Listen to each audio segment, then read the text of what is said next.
Quand vous observez comment est-ce que Dieu a créé l'homme, l'homme n'a pas été créé de par sa volonté personnelle. Personne d'entre vous n'a prié pour naître. Vous savez, c'est aussi simple l'évangile. On aime le compliqué. C'est simple l'évangile. Comment c'est l'évangile? Dieu est l'auteur de la vie. C'est simple. Je suis né parce que Dieu a voulu que je naisse. Donc la responsabilité de ma vie ne m'incombe pas en premier, mais incombe à Dieu. C'est pourquoi il n'était jamais donné de fabriquer l'air. Au seul moment où l'air a fini par manquer, voyez à quel prix on l'a vendu. Le Covid nous a enseigné des choses étranges. Ce n'est même pas de ta responsabilité de trouver à manger, c'est à Dieu de te donner. Et la Bible est claire là-dessus. Non, le Dieu dit, c'est les oiseaux du ciel qui sèment nos moissons de quoi manger, à plus forte raison vous.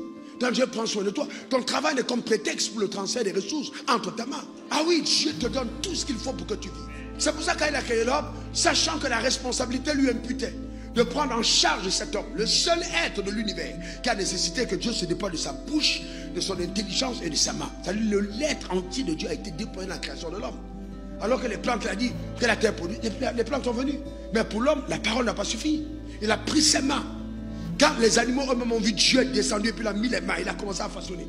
On dit, les mains de Dieu ont commencé à dessiner quelque chose. Tout l'univers s'est arrêté pour regarder, pour dire qu'est-ce que Dieu est en train de faire. Parce que Dieu a dû mettre ses mains pour façonner l'homme.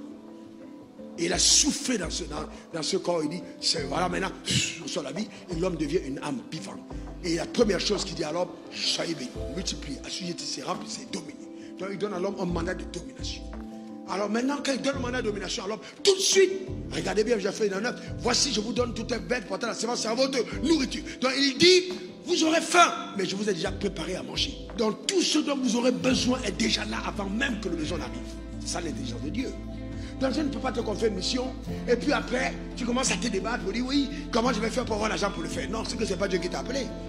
Ah non, quand Dieu t'appelle, tu as tout ce qu'il faut. Tu as tout ce qu'il faut, même sans t'en rendre compte. Parce que quand tu donnes à l'homme le fruit d'apporter la sémence, la survie de l'homme n'est pas le fruit seulement, mais c'est la sémence dans le fruit.